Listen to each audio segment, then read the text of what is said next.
News টুডেতে আপনাদেরকে স্বাগত। আমি দেখে নিচ্ছি এই মুহূর্তের বিশেষ কিছু খবর। প্রয়াত রাজ্য পুলিশের প্রাক্তন আইজি পঙ্কজ দত্ত বারাণসীর হাসপাতালে প্রয়াত তিনি। বারাণসীর হাসপাতালের ট্রমা কেয়ার ইউনিটে শনিবার প্রয়াত হন পঙ্কজ দত্ত।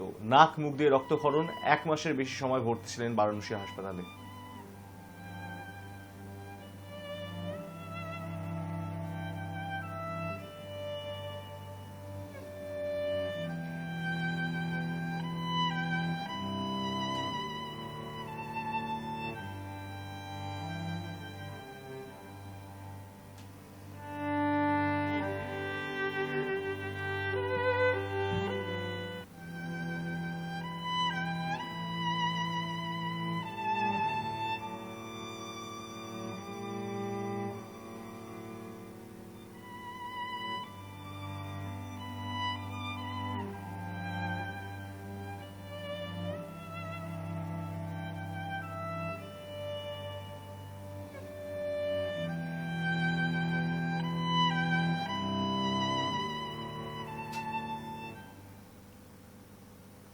অনুপ্রবেশের পরে নাম ভাঁড়িয়ে ভারতীয় পাসপোর্ট, পার্ক স্ট্রিটের হোটেলে চাকরি, ধৃত বাংলাদেশি।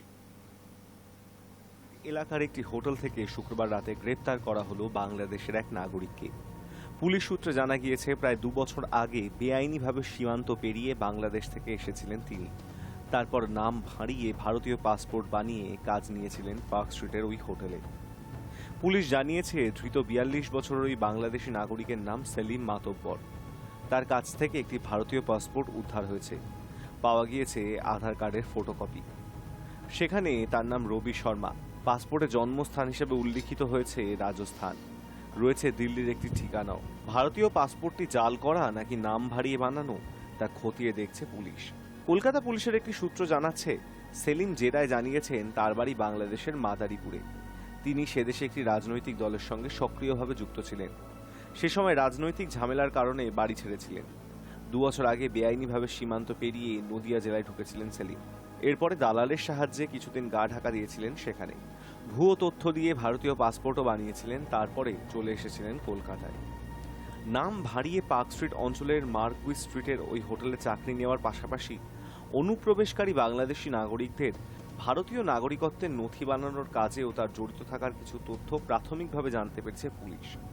সেলিমের সঙ্গে কোনো আন্তর্দেশীয় অপরাধ চক্রের যোগাযোগ থাকতে পারে বলেও সন্দেহ করা হচ্ছে। খোঁজ নেওয়া হচ্ছে পাসপোর্টে উল্লিখিত রাজস্থান এবং দিল্লির ঠিকানাতেও। শুক্রবার রাতে তাকে পার্ক স্ট্রিট থানার হাজতে রাখা হয়। Hi news Network. বাংলাদেশে আক্রান্ত হিন্দুরা, বাড়ি ঘর সহ দোকানপাটে হামলা হয়েছে। এই অবস্থায় ফের কড়া বার্তা দিল ভারতের বিদেশমন্ত্রী এস জয়শঙ্কর। লোকসভায় কড়া জবাবে এস জয়শঙ্কর বললেন, অগস্ট মাসে বাংলাদেশ জুড়ে হিন্দু সহ সংখ্যালঘুদের বাড়ি, অফিস, ধর্মীয় স্থানে হামলা।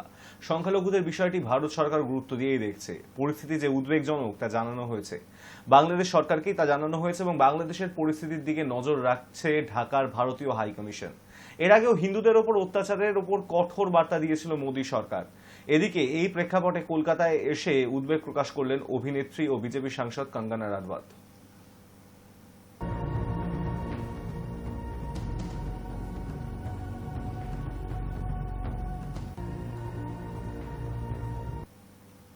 বাংলাদেশের উত্তাল পরিস্থিতি নিয়ে বিজেপি নেতা দিলীপ ঘোষ কি বললেন শুনবো।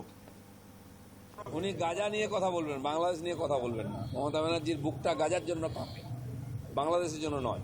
গাজায় যুদ্ধ হলে উনি মিছিল করবেন, বিরোধিতা করবেন ইসরায়েলের, আর বাংলাদেশে হিন্দুরা মার খেলে তখন মোদি দেখবে। আমাদের দেশের সীমায় আমরা মেসেজ দেবো যেটা চলবে না। ভারতবর্ষের উপরে বা পশ্চিমবাংলার উপরেও বাংলাদেশের বহু অংশে পড়াশোনা করতে আসা, ট্রিটমেন্ট করতে আসা, এখানকার যত বড় নার্সিং হোম কলকাতার আশপাশে সব বাংলাদেশের লোকেরা এসে ট্রিটমেন্ট করান। ব্যবসাও নেই। এখান থেকে চাল ডাল না গেলে খেতে পাবে না, কাপড় চোপড় না গেলে পরতে পারবে না। সমস্ত রকম সুবিধা আমরা দিয়ে এসেছি। কলকারখানা, কাজকর্ম আমাদের লোকেরাই করছে। বাজার করেন এখানে বিয়ে বাড়ি হলে। তো আমরা চাই সেই সৌহার্দ্য বজায় থাকুক, সেরকম ব্যবহার হোক। সরকারের পলিসির ব্যাপার আছে, কিন্তু আমরা তো পশ্চিমবাংলার লোক, আমরা তো বলবো, আমরা তো ছেড়ে দেবো না, সরকারকে চাপও দেবো। সবার জন্য ভারতের দরজা খোলা থাকবে। বিশ্বের যে কোনো জায়গায় হিন্দু যদি আক্রান্ত হবে বা মনে করে ভারতে আসবে, সে। বাংলাদেশিদের ভারতীয় পতাকা পায়ে মারানোর ভাইরাল হওয়া ছবি নিয়ে এবার স্বয়ং মুখ খুললেন লেখিকা তসলিমা নাসরিন। কাদের পক্ষ নিলেন তিনি, দেখব। বাংলাদেশের বিশ্ববিদ্যালয়ের প্রবেশ পথে মাটিতে ভারতীয় পতাকা, আর পড়ুয়াদের পা দিয়ে মারানোর ছবি ছড়িয়ে পড়তে রীতিমতো তুলোধনা সব জায়গায়। ভারতের বহু তারকা মুখ খুলেছেন, এবার পোস্ট করলেন স্বয়ং তাসলিমা নাসরিন। তাসলিমা ফেসবুকে এই প্রসঙ্গ টেনে লিখেছেন, বিশ্বের কোনো পতাকাকে কোনো সুস্থ মস্তিষ্ক সম্পন্ন মানুষ অবমাননা করে না। আমি বিশ্বের প্রতিটা পতাকাকেই সম্মান করি, প্রতিটি দেশের জাতীয় সঙ্গীতকে সম্মান জানাতে আমি উঠে দাঁড়াই। পাকিস্তান যে আমাদের এত শত্রু দেশ, আমি পাকিস্তানের পতাকাকেও পোড়াবো না, পায়ে মারাবো না।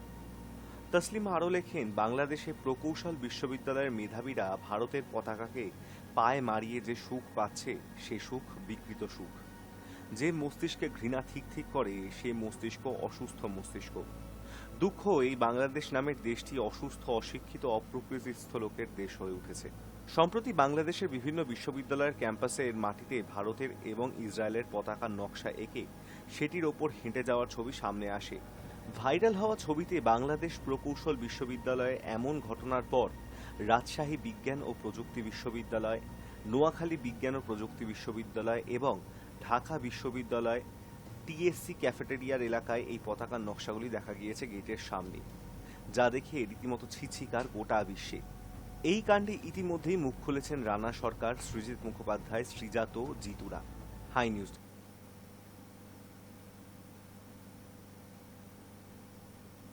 একদিকে ডেঙ্গু রোগীর সংখ্যা বৃদ্ধি, অন্যদিকে ডেঙ্গুর নতুন উপসর্গ।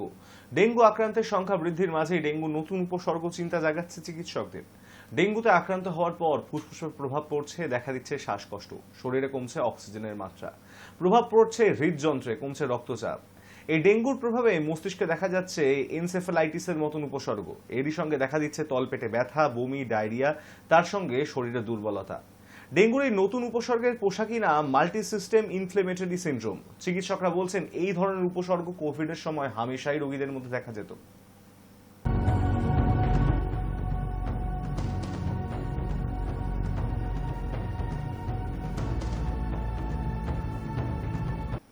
বারুইপুরে নেশা মুক্তি কেন্দ্রে যুবকের রহস্য মৃত্যু, পিটিএ খুনের অভিযোগ পরিবারের, রাগে ভাঙা হলো সেন্টার। বারুইপুরে নেশা মুক্তি কেন্দ্রে যুবকের রহস্য মৃত্যু, পিটিএ খুনের অভিযোগ সরব পরিবার। রাগে সেন্টারে ব্যাপক ভাঙচুর চালালো পরিবার। ঘটনাকে কেন্দ্র করে প্রবল উত্তেজনা ছড়িয়েছে এলাকায়। পরে বারুইপুর থানার পুলিশ গিয়ে পরিস্থিতি সামাল দিয়েছে। কেন্দ্রের মালিক পলাতক। পুলিশ সূত্রে জানা গিয়েছে, মৃত যুবকের নাম সৌরভ মণ্ডল। তিনি দক্ষিণ গড়িয়া এলাকার বাসিন্দা। বছর দেড়েক আগে নেশা মুক্তি কেন্দ্রে ভর্তি করা হয় তাকে। সেখানেই থাকছিলেন সৌরভ। সূত্রের খবর, শুক্রবার সকাল থেকে তার শারীরিক অবস্থার অবনতি হয়। সন্ধ্যার দিকে হাসপাতালে ভর্তি করা হলে সেখানেই মৃত্যু হয় যুবকের। পরিবারের অভিযোগ, মারধরের কারণে মৃত্যু হয়েছে সৌরভের। এরপরই ক্ষোভে ফেটে পড়েন পরিবারের সদস্যরা। রাত 9:30 নাগাদ নেশা মুক্তি কেন্দ্রে ভাঙচুর চালান তারা। স্থানীয় সূত্রে খবর, বারুইপুর হাসপাতালের পাশে প্রায় 10 থেকে 12 বছর ধরে ওই নেশা মুক্তি কেন্দ্রটি চলছে। অভিযোগ, সেখানে ভর্তি হওয়া রোগীদের প্রায়শই মারধর করা হয়। ঘটনার দিন সৌরভকেও মারধর করা হয়। অবস্থার অবনতি হলে হাসপাতালে ফেলে রেখে পালিয়ে যান সেন্টারের কর্মীরা। স্থানীয় এক বাসিন্দার কথায়, এখানে অনেকদিন ধরেই এই নেশা মুক্তি চলছে, তবে চিকিৎসার নামে রোগীদের মারধর করা হয়। জিজ্ঞাসা করা হলে কোনো প্রশ্নের উত্তর দিত না। এই যুবককেও মারধর করা হয়েছে, তার জেরেই মারা গিয়েছেন তিনি। সপ্তাহান্তে ফের বাতিল লোকাল ট্রেন। শনিবার থেকে টানা 3 দিন অর্থাৎ সোমবার পর্যন্ত হাওড়া ডিভিশনে বন্ধ থাকছে বেশ কিছু লোকাল। সপ্তাহান্তে ফের বাতিল লোকাল ট্রেন। শনিবার থেকে টানা 3 দিন অর্থাৎ সোমবার পর্যন্ত হাওড়া ডিভিশনে বন্ধ থাকছে বেশ কিছু লোকাল। পাশাপাশি কুয়াশার জেরে বাতিল একাধিক মেল এক্সপ্রেসও। বিবৃতি দিয়ে রেল জানিয়েছে, ঘন কুয়াশার জেরে যাত্রী সুরক্ষার কথা মাথায় রেখে বাতিল হয়েছে হাওড়া দেরাদুন উপাসনা এক্সপ্রেস, দেরাদুন হাওড়া উপাসনা এক্সপ্রেস, ঝাঁসি কলকাতা প্রথম স্বতন্ত্র সংগ্রাম এক্সপ্রেস, কলকাতা ঝাঁসি প্রথম স্বতন্ত্র সংগ্রাম express, Kamakhya Gaya weekly express, Gaya Kamakhya weekly express, new Delhi Malda town express, Malda town new Delhi. আংশিকভাবে বন্ধ থাকবে মথুরা হাওড়া চম্বল এক্সপ্রেস এবং হাওড়া চম্বল মথুরা এক্সপ্রেস। 3রা ডিসেম্বর থেকে বেশ আগামী কয়েকদিন এই ট্রেনগুলি চলবে না। এদিকে লাইন মেরামত এবং রেল সেতু সংস্কারের জন্য শনিবার থেকে হাওড়া শাখার 3টে রুটে বেশ কিছু লোকাল ট্রেন বাতিল করা হয়েছে। শনিবার থেকে সোমবার পর্যন্ত কাটোয়া, তারকেশ্বর ও কৃষ্ণনগর লালগোলা মোট 3টি রুটের একাধিক ট্রেন বন্ধ থাকবে। তালিকায় রয়েছে হাওড়া থেকে তারকেশ্বর রুটে 37349, 37351 এবং তারকেশ্বর থেকে হাওড়া রুটে 37354 ট্রেনটি।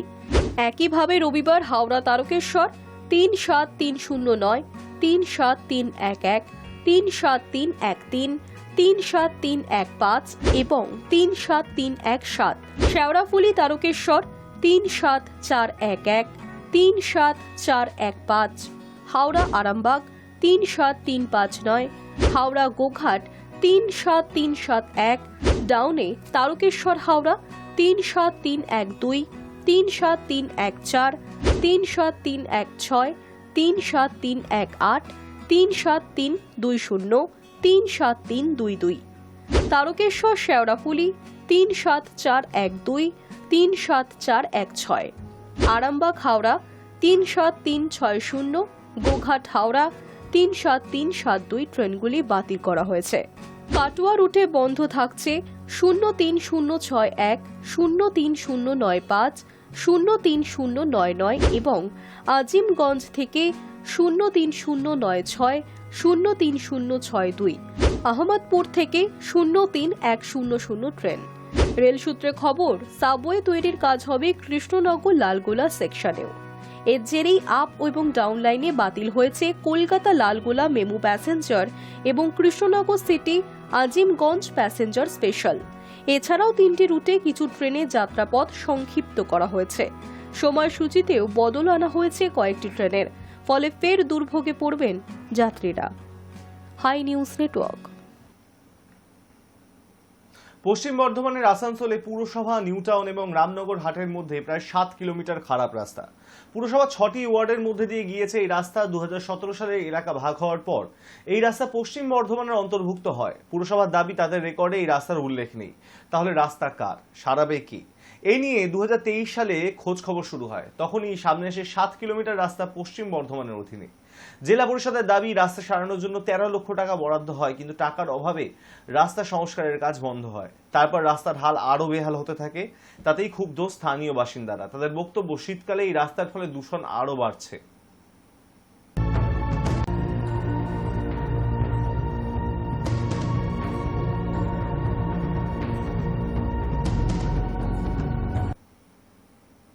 শুক্রবার গভীর রাতে ঘড়ির কাঁটায় তখন ঠিক 12টা 40 বড়বাজারে নন্দরাম মার্কেটের কাছে গুদামে আগুন লাগে। ভস্মীভূত হয় বেশ কয়েকটি দোকান। 7টি দমকল ইঞ্জিন প্রায় 2 ঘন্টার চেষ্টায় আগুন নিয়ন্ত্রণে আনে। পণ্ডিত পুরুষোত্তম রায় স্ট্রিটের স্থানীয় বাসিন্দারা আগুন দেখতে পান। তারপর তারা আগুন নেভানোর চেষ্টা করে, কিন্তু দোতলার গোডাউন থেকে আগুন ছড়িয়ে পড়ে নিচের দোকানগুলিতে। দাহ্য পদার্থ মজুদ থাকায় দ্রুত আগুন ছড়িয়ে পড়ে। গোডাউনের আশেপাশে কেউ না থাকায় হতাহতের মতন ঘটনা ঘটেনি।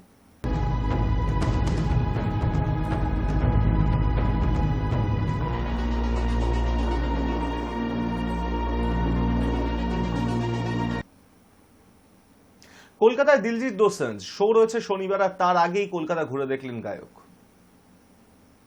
ভিন্ন প্রজন্মের সঙ্গীত শিল্পী, তাদের গাওয়া গানের ধরনও আলাদা। রয়েছে ভাষাগত পার্থক্য, কিন্তু তাতে ফারাক পড়ল না অনুরক্তির। গানই এক করে দিল দুই শিল্পীকে। একজন বাংলার খ্যাতনামী শিল্পী মৌসুমী ভৌমিক। বারবার তার কণ্ঠে প্রেম, অপ্রেম, প্রতিবাদ, উদাসীনতার গান শুনেছেন শ্রোতারা। অন্যজন বর্তমান প্রজন্মের দামি এবং নামী গায়ক দিলজিৎ দোসাঞ্জ। তাদের মধ্যে যে চেনা জানা রয়েছে তেমন প্রমাণও আগে মেলেনি। তবে দিলজিতের কলকাতা ভ্রমণের সঙ্গী হয়ে রইল মৌসুমীর গান। 30শে নভেম্বর শনিবার দিলজিতের প্রথমবার কলকাতায় অনুষ্ঠান। দিল্লি, জয়পুর, হায়দ্রাবাদ, আহমেদাবাদ, লখনৌ, পুনে ঘুরে এবার কল্লোলিনীর বুকে দিলজিৎ। অনুষ্ঠান শনিবার হলেও গত 27শে নভেম্বর শহরে এসে পৌঁছেছেন তিনি। অনুষ্ঠানের আগে হাতে 2 দিন সময় পেয়েছেন। তার ফাঁকেই ঘুরে দেখলেন কলকাতা শহর। কলকাতার ঐতিহ্যপূর্ণ হলুদ ট্যাক্সি চেপে কখনো হাওড়া ব্রিজের নিচ দিয়ে গিয়েছেন, কখনো আবার গঙ্গার ঘাটে সময় কাটিয়েছেন। ঘুরে দেখেছেন শহরের ফুলের বাজার, হাতে কখনো গোলাপের তোড়া, কখনো বা সূর্যমুখী। দিলজিতের এহেন কলকাতা ভ্রমণে সঙ্গী হয়ে থাকলো মৌসুমী ভৌমিকের গান আমি শুনেছি সেদিন। পুজোও দিয়েছেন দক্ষিণেশ্বর মন্দিরে। গায়ককে দেখতে ভিড় জমেছিল মন্দির চত্বরে। দিলজিতের এই ভিডিওটিতে তাকে স্বাগত জানিয়েছেন কলকাতাবাসীও। তার শোয়ের টিকিট নিয়ে প্রথম থেকেই যথেষ্ট চাহিদা ছিল। কেউ টিকিট পেয়েছেন, কেউ নিরাশ হয়েছেন।